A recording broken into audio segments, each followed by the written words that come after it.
Hallelujah, hallelujah.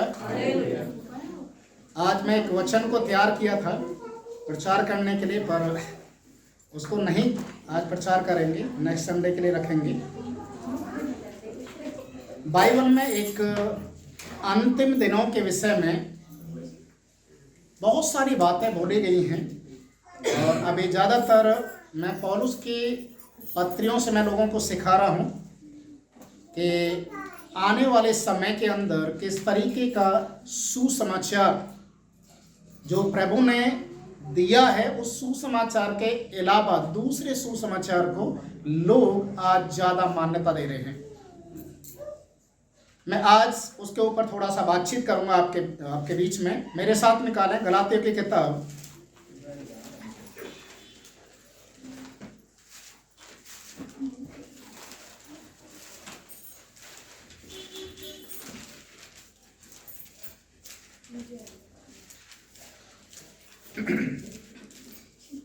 गलातियों की किताब उसका पहला अध्याय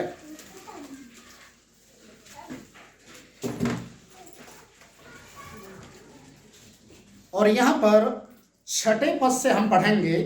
तो यहाँ पर इस प्रकार से लिखा हुआ है, अगर इसकी आप हेडिंग को देखेंगे तो यहाँ पर लिखा है कोई दूसरा सुसमाचार है ही नहीं। क्या लिखा है? कोई दूसरा सुसमाचार है ही नहीं। जब गलातियों की कलीसिया को पौलुस शिक्षा देता है और साथ में एक बात से वो डरता भी है, और वो क्या है? प्रभु यीशु मसीह ने अपने जीवन काल के अंदर सेवकाई के दौरान चेलों से बताया कि बहुत से झूठे भविष्यवक्ता तुम्हारे बीच में उठ खड़े होंगे। तुम्हारे बीच में झूठे भविष्यवक्ता उठ खड़े होंगे। कोई तुम्हें कहेगा यीशु मसीह यहां है, कोई कहेगा यीशु मसीह वहां पर है, आओ हमारे साथ चलें। तो प्रतीति मत करना। Hallelujah, hallelujah. प्रतीति मत करना। मत्ती उसके 23 अध्याय को जब आप पढ़ेंगे तो वहां पर इस प्रकार से लिखा हुआ है, जितने भी इस दुनिया के अंदर गुरु जो बन बैठे हुए हैं, और विशेषकर जो यीशु को जानते हैं, प्रभु के लोगों के बीच में से भी निकलकर आकर लोगों को गलत शिक्षा देंगे। और वचन में लिखा हुआ है, वे अपने से दूना नरक के उन लोगों को बना देते हैं जो उनके बहकावे में आकर उनके पीछे चलना शुरू कर देते हैं।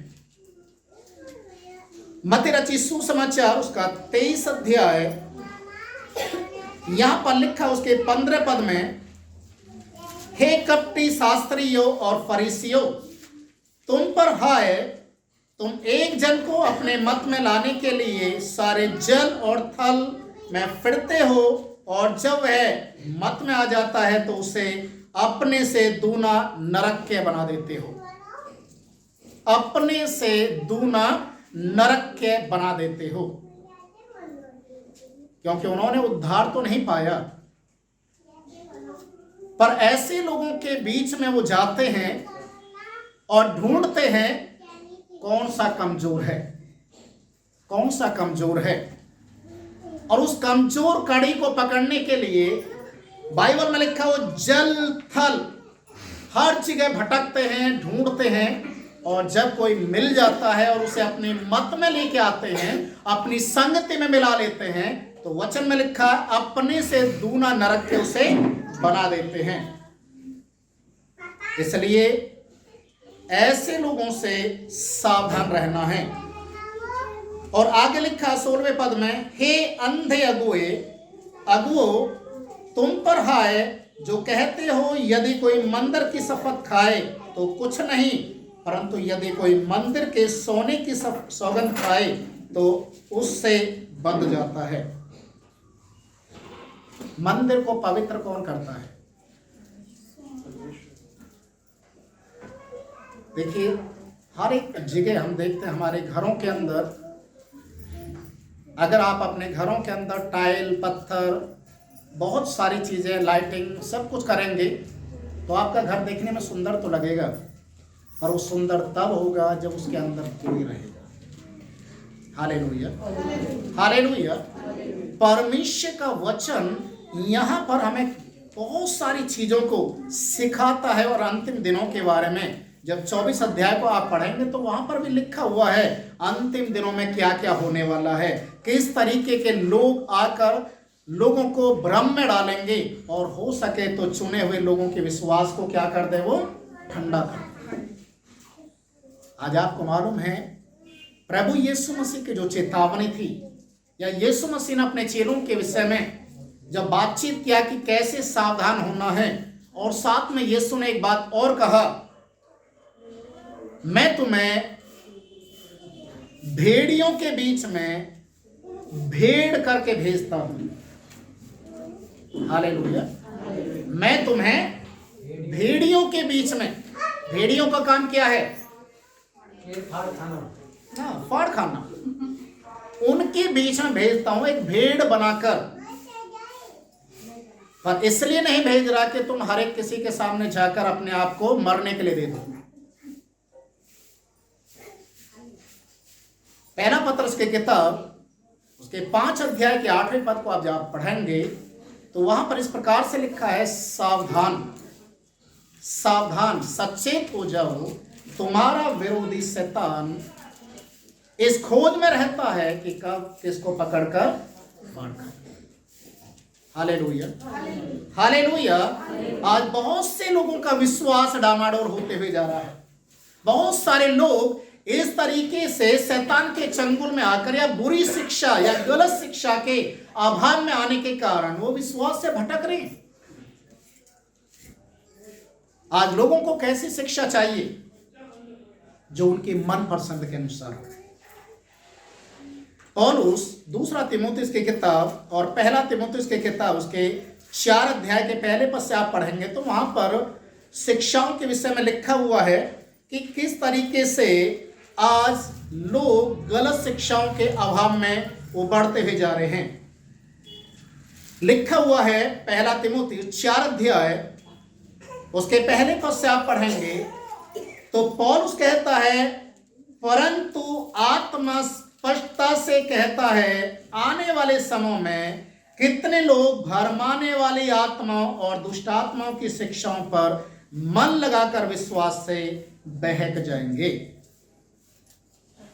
Hallelujah, hallelujah. आने वाले समय में, कौन से समय के विषय में पौलुस यहां पर लिख रहा है? वो कब आएगा समय? कब आएगा? ये जो समय, जो प्रेजेंट टाइम जो चल रहा है, यही है वो समय। ऐसे समय में लोग क्या करेंगे? भरमाने वाली आत्माओं और दुष्ट आत्माओं की शिक्षाओं पर मन लगाकर विश्वास से भटक जाएंगे। Hallelujah, hallelujah. आपको प्रभु यीशु मसीह ने क्यों चुना है? क्यों चुना? ताकि आप प्रभु यीशु मसीह के लिए गवाह बन जाएं। प्रभु यीशु मसीह ने अपने लहू को आपके लिए क्यों बहाया है? ताकि आप यीशु के लहू के द्वारा पवित्र ठहरें और परमेश्वर की महिमा के लिए अपने आप को उसका पवित्र स्थान अर्थात परमेश्वर का मंदिर अपने आप को बना लें। इसलिए वचन कहता है, आज के समय में लोग भरमाने वाली शिक्षाओं को आज सुन रहे हैं। आज आप विश्वासी लोगों से देखिए, बातचीत कीजिए, आपको मालूम चलेगा 100 लोगों में से 10 लोग ही ऐसे होंगे जो वचन के अनुसार चलने वाले हैं। जितने लोग चर्च में आते हैं सभी विश्वासी पूरे 100% विश्वासी नहीं होते। कितने ऐसे विश्वासी लोग हैं जो संडे के दिन अपने घरों के अंदर ही रहना ज्यादा पसंद करते हैं। उनको घूमना फिरना पसंद है, उनको उल्टी सीधे काम करना पसंद है, पर प्रभु के पास आकर या प्रभु के भवन में आकर प्रभु की सुनने के लिए उनको बिल्कुल भी समय नहीं है, बिल्कुल भी समय नहीं है। आज बहुत से ऐसे लोग हैं जो कहते हैं कि हम तो वचन तो सुन ही लेते हैं कहीं ना कहीं से। वचन सुनने से, आप कहीं ना कहीं से सुनने से आप शायद हो सकता है अपने विश्वास में बने तो रह सकते हैं थोड़ा घना, पर जड़ पकड़कर मजबूती के साथ आगे आने के लिए आपका रिश्ता प्रभु के साथ होना जरूरी है। Hallelujah, hallelujah. जिस पेड़ या पौधे की देखभाल माली ना करे, क्या वो कभी फल लेकर आ सकता है? नहीं। इसीलिए परमेश्वर का वचन कहता है कि ऐसे लोगों की शिक्षाओं से अपने आप को बचाना है तो अपने आप को परमेश्वर के साथ आपको बना के रखना पड़ेगा। और आगे यहां पर ऐसा लिखा हुआ है, यह उन झूठे मनुष्यों के कपट के कारण होगा जिनका विवेक मानो जलते हुए लोहे से दागा गया हो, जो विवाह करने से रोकेंगे और भोजन की कुछ वस्तुओं से परे रहने की आज्ञा देंगे, जिन्हें परमेश्वर ने इसलिए सृजा कि विश्वास से सत्य को के पहचानने वाले उन्हें धन्यवाद के साथ खाएं। ये लोग विवाह करने से रोकेंगे। आज आपको ये बात सुनकर बड़ा ताज्जुब होगा जब आप न्यूज चैनल में, अखबारों में जब आप खबर सुनते हैं तो कभी कभी आपको सुनने में मिलेगा कि जो हमारे भारत की जो जनसंख्या है, पॉपुलेशन जो बढ़ती हुई जा रही है, इसे कंट्रोल करने के लिए क्या करना है। आज से अगर 50 साल पहले का आप देखेंगे तो किस तरीके का हमारे भारत देश के अंदर कोई नारा था इस जनसंख्या को कम करने के लिए? नहीं था। उसके बाद फिर एक नारा निकला, हम दो हमारे दो। ईमानदारी से बताइए कितने ऐसे लोग हैं जो हम दो हमारे दो पर ही टिके हुए हैं?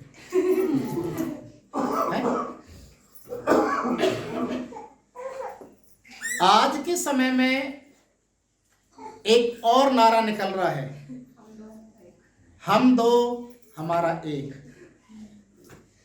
और कोई कोई नेता इतना समझदार है जो बोलता है कि शादी करना ही नहीं चाहिए।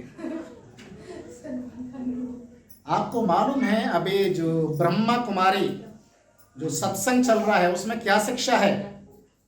जितने भी पति पत्नी हैं जिन्होंने गलती कर दिया शादी करके, जो पति पत्नी बन चुके हैं, आज से जब उनके सत्संग को आप ज्वाइन कर लेंगे तो आज से आप पति पत्नी की तरह नहीं रहना, भाई और बहन बन के रहना है। जिन्होंने शादी कर लिया है वो भाई बहन बनकर रहना है, और जिन्होंने शादी नहीं किया वो तो सोने पे सुहागा। कभी गलती से भी शादी मत करना।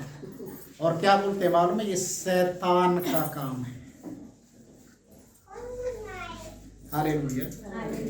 बहुत से लोग अलग अलग शिक्षा दे रहे हैं और बहुत से लोग ऐसी शिक्षाओं से बहक रहे हैं। कोई बोलता है प्याज लहसुन मत खाओ, कोई बोल रहा है किसी के घर मत जाओ, कोई कह रहा है कि किसी के साथ रिश्ता मत रखो। यहाँ तक कि कोई कोई तो ऐसे लोग हैं जो बोलते हैं कि सारे फलों में से सब कुछ खा सकते हैं पर एक फल मत खाना, एक फल मत खाना। उसी फल को खाने से दुनिया के लोग पाप में गिर गए, इसलिए उस फल को मत खाना। आपको ये भी थोड़ा जानकर ताज्जुब होगा, उस फल का नाम भी अभी निकल कर सामने आ चुका है। उसको सेब कहते हैं, एप्पल। मत खाना, क्योंकि इसको ही खाने से आदम और हव्वा क्या हो गए? पाप में गिर गए। खाने की चीजों से परे रहने की आज्ञा देता है। अजीजों, परमेश्वर का वचन कहता है कि ऐसे लोगों से सावधान रहना है। जैसा मैं बता रहा था, अभी मसीही लोगों में एक जो संगति है, जिसको शनिवार का चर्च करके बोला जाता है, सब्त का दिन। सब्त के दिन उनके चर्च में जाने वाले सारे के सारे लोग दारू पीते हैं। जो नहीं पीता वो भी सीख जाता है। कुछ भी खाओ, कुछ भी पियो, उनको कोई भी मना नहीं है। वो क्या बोलते हैं मालूम है? जो भी खा रहे पी रहे वो कहां जा रहा है? शरीर में जा रहा है, और ये शरीर एक दिन मिट्टी में मिल जाएगा, सब खत्म हो जाएगा। ये आपकी आत्मा प्रभु के साथ जुड़ी हुई होनी चाहिए। तो ऐसे कैसे हो सकता है? सोचने वाली बात है। आपके घर में कोई रिश्तेदार या मेहमान आया और आप उसको एक गंदे बिना धुले हुए गिलास के अंदर आप पानी उसको दे रहे हैं, तो क्या वो पिएगा? आप उसको घर में बुला रहे हैं और वहीं बच्चे की पोटी पड़ी हुई है और आप बोल रहे हैं कि इसी के बगल में बैठ जाइए, बैठ जाएगा? क्या होगा? वो सीधा बोलेगा, कितने समझदार लोग हैं, इनके घर में तो आना ही नहीं चाहिए। तो सोचने वाली बात है कि इस गंदे जीवन के अंदर दुनिया भर का पाप भरा पड़ा हुआ है।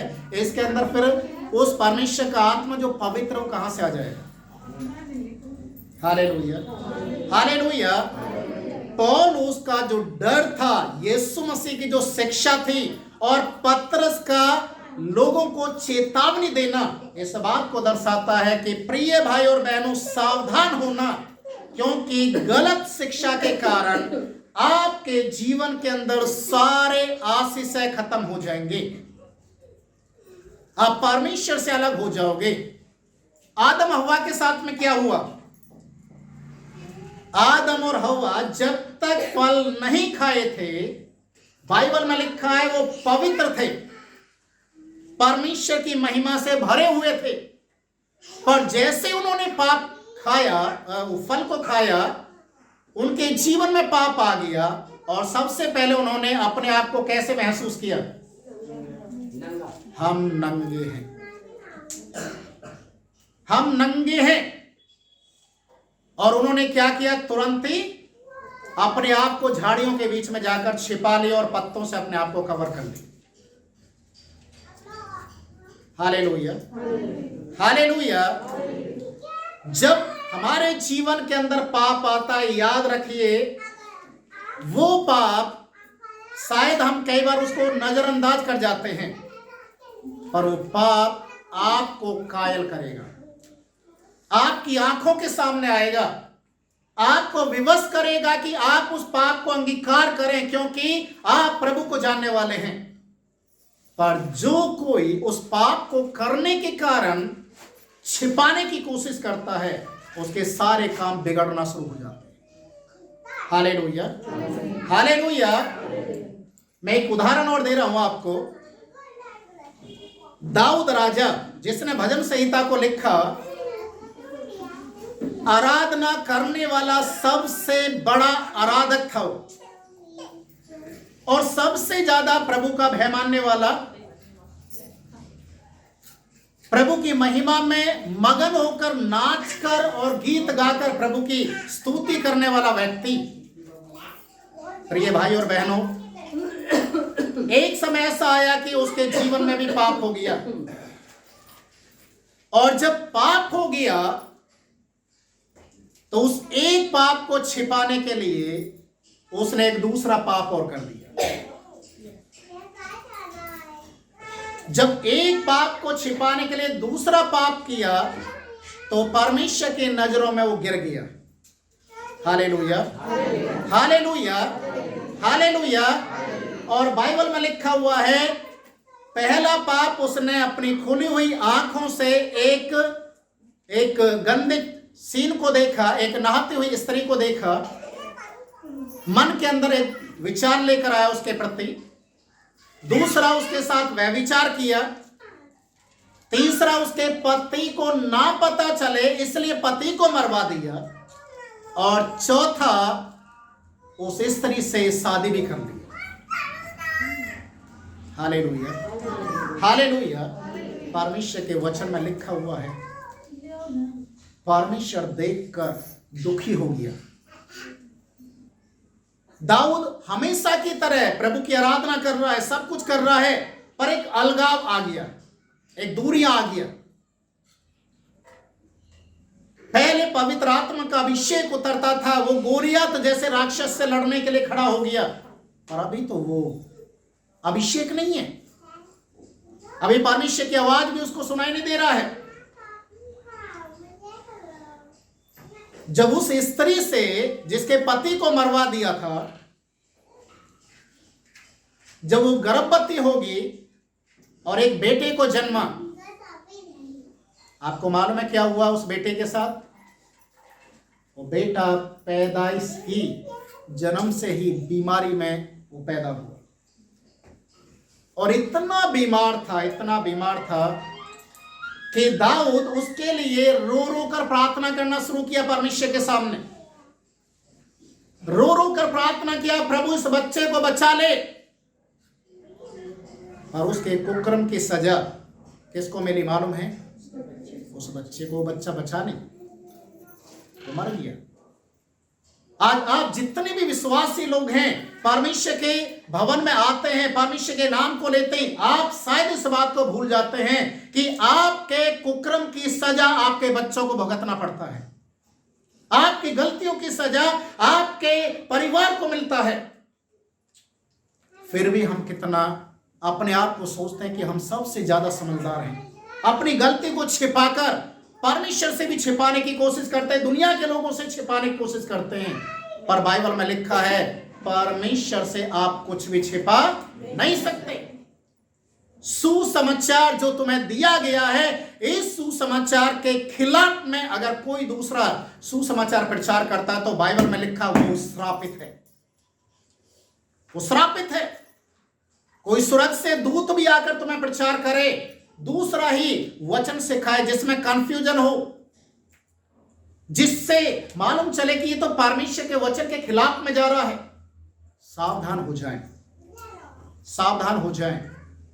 कहीं ऐसा ना हो कि आप उनके बहकावे में आकर अपने घर, अपने परिवार के लिए एक मुसीबतों का पहाड़ बना लें। आज बहुत से लोग हैं प्रभु को जानते हैं।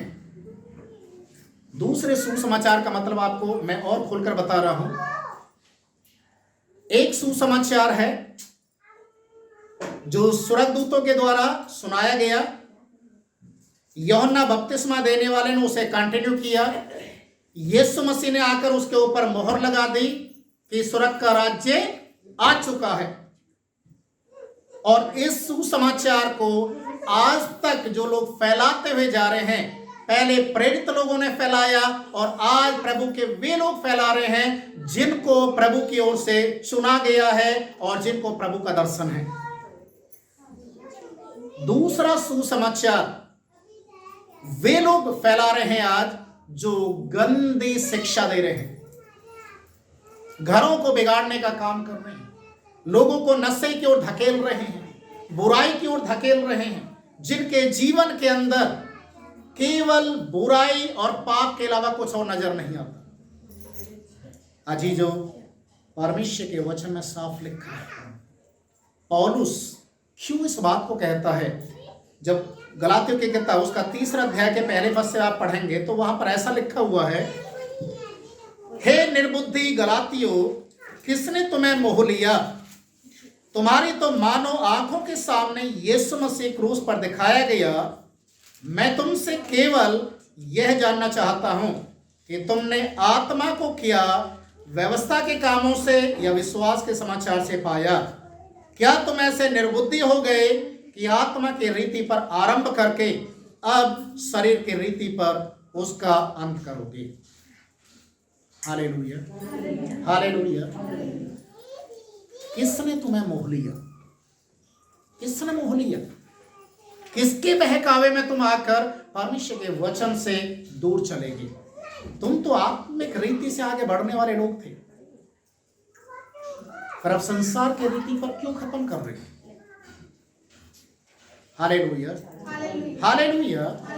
आज बहुत से लोग हैं जब परमेश्वर के भवन में आते हैं, परमेश्वर के कार्यों को देखते हैं, गवाही देते हैं, आराधना करते हैं, दूसरे लोगों को संगति में आने के लिए उन्हें उत्साहित करते हैं और बोलते हैं कि वहां पर जाने से, चर्च में जाने से, वहां प्रार्थना करवाने से आप भी आशीष पाएंगे।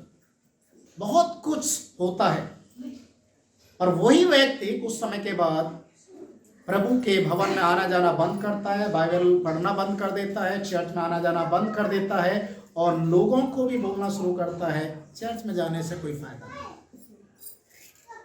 क्यों मालूम है? क्योंकि उनके जीवन में प्रभु का डर नहीं है। इसी कारण उनका जो पाप, उनकी जो बुराई जब परमेश्वर के सामने या परमेश्वर के लोगों के सामने आते हैं तो उसको छिपाने के लिए उस संगति से दूर होना शुरू कर देते हैं। Hallelujah, hallelujah. और यही कारण था दाऊद के साथ। भजन संहिता 51 अध्याय को जो आप पढ़ेंगे तो वहां पर लिखा हुआ उसके 4-5 पद में दाऊद इस तरीके से प्रभु के सामने पाप के अंगीकार को करता है। मैं तो अपनी माता के गर्भ में पाप के साथ ही उत्पन्न हुआ। क्या कहता दाऊद? मैं तो अपनी माँ के गर्भ में पाप के साथ ही उत्पन्न हुआ ताकि तू बोलने में धर्मी ठहरे। और बाद में वो क्या लिखता है कि मेरा पाप मेरी आंखों के सामने दिखाई देता है। Hallelujah, hallelujah. आज आपका पाप, अगर आप पाप कर रहे हैं, कोई भी बुराई कर रहे हैं, कोई भी गलत आपने किया या अपनी आंखों से देखा है, वो बार बार आपकी आंखों के सामने आएगा, बार बार आपके मन को झंझोलेगा, बार बार आपका विवेक आपको दोषी ठहराएगा। आपने गलत किया है, आपने गलत किया है। पर अगर आप अपनी गलती को अंगीकार नहीं करते हैं तो जो आशीष आज तक आपको मिला भी होगा वो भी सब खत्म होना शुरू हो जाएगा। Hallelujah, hallelujah. परमेश्वर का वचन कहता है सुसमाचार, इस सुसमाचार में कोई बढ़ाता है या इसमें से कुछ निकालता है तो वो श्रापित है। सुसमाचार, पूरा सुसमाचार, फुल गोस्पल किसे कहते हैं मालूम है? जब आप पापी थे, ध्यान से सुनना इस बात को, जब आप पापी थे ठीक समय पर प्रभु यीशु मसीह आपके लिए मनुष्य रूप धारण करके आया। आपके गुनाहों को उठाने के लिए यीशु मसीह काल्वरी क्रूस के ऊपर बलिदान हुआ। यीशु मसीह मारा गया, गाड़ा गया और तीसरे दिन जी उठा। जी उठने के बाद यीशु मसीह दुनिया में कितने दिन रहकर प्रचार किया? 40 दिन। और जब उठाया गया तो शरीर के साथ उठाया गया, स्वर्ग में गया। किस लिए गया? किस लिए गया? ताकि जो लोग यीशु मसीह में विश्वास करते हैं उनके लिए घर बनाए। हालेलुया। और दोबारा यीशु मसीह आने वाला है ताकि अपने लोगों को लेकर चला जाए। ये है पूरा सुसमाचार। हालेलुया, ये पूरा सुसमाचार है। इसलिए आपको प्रभु यीशु मसीह में विश्वास करके इस सुसमाचार को पकड़ के रखना। अगर इसके अलावा कोई दूसरा सुसमाचार आपको देता है तो दूसरा समाचार है ही नहीं। देखिए आज इस दुनिया के अंदर समाचार तो आप बहुत सारे देख सकते हैं, न्यूज चैनल बहुत सारे हैं, अखबारों में भी आप समाचार देख सकते हैं, है ना। कोई गांव देहात से आ रहा है या आप शहर से गांव में जा रहे हैं तो लोग बोलते हैं कि क्या समाचार है आपके घर परिवार में। समाचार बहुत हैं पर शुभ समाचार केवल एक ही है। हालेलुया। शुभ समाचार आप किसी को भी दे सकते हैं। कोई बीमार है, कोई समस्या में है, कोई पीड़ित है, कोई बर्बाद हो रहा है जादू टोने के चक्कर में, कोई दुष्टात्मा के चपेटे में आकर बर्बाद हो रहा है, आप उसको सुसमाचार दे सकते हैं। क्या है वो सुसमाचार? कि यीशु मसीह है आपकी समस्याओं का समाधान करने वाला। हालेलुया। मत जाइए इधर उधर, मत जाइए कहीं भी, आप यीशु में विश्वास कीजिए, यीशु मसीह सब कुछ करेगा। Hallelujah, hallelujah. आज आप अपने आप को परमेश्वर के सामने लेकर आए। सुसमाचार याद रखिए, पौलुस का डर, यीशु मसीह की शिक्षा और पतरस की चेतावनी इसी बात को दर्शाती है कि सावधान होना है। कोई दूसरा सुसमाचार आपको सुनाए तो वो श्रापित है, और सुनकर विश्वास करने वाला भी श्रापित हो जाए। पर ये सुसमाचार जो यीशु का सुसमाचार है, ये आपके लिए उद्धार का कारण है। हालेलुया। इसलिए अपने आप को आप तैयार करें, प्रभु के सामने आए, घुटने टेके। अगर आपने कोई भी गलती की है या आप गलती करते हुए जा रहे हैं, हो सकता है आप व्यभिचार करते हो सकता है आप चोरी करते हो सकता है आप जुआ खेलते हो सकता है आप नशा करते हो सकता है आप चुगली करते हो सकता है नीचे किसी को दिखाने के लिए, आप अपना काम बनाने के लिए सामने वाले को उल्लू बना रहे हो सकता है कि आपके अंदर किसी के प्रति नफरत हो। आज प्रभु के सामने घुटने टेक कर अपनी गलतियों के लिए क्या करें? माफी मांगे। ये प्रभु, मेरे जीवन में ये चीज है, मुझे इससे बाहर निकलना है। आप अपनी ताकत, अपने बलबूते पर आप बाहर तो नहीं आ सकते, पर यदि प्रभु आपके ऊपर दया करेगा तो आप उन चीजों के ऊपर विजय पाना शुरू कर देंगे। Hallelujah, hallelujah.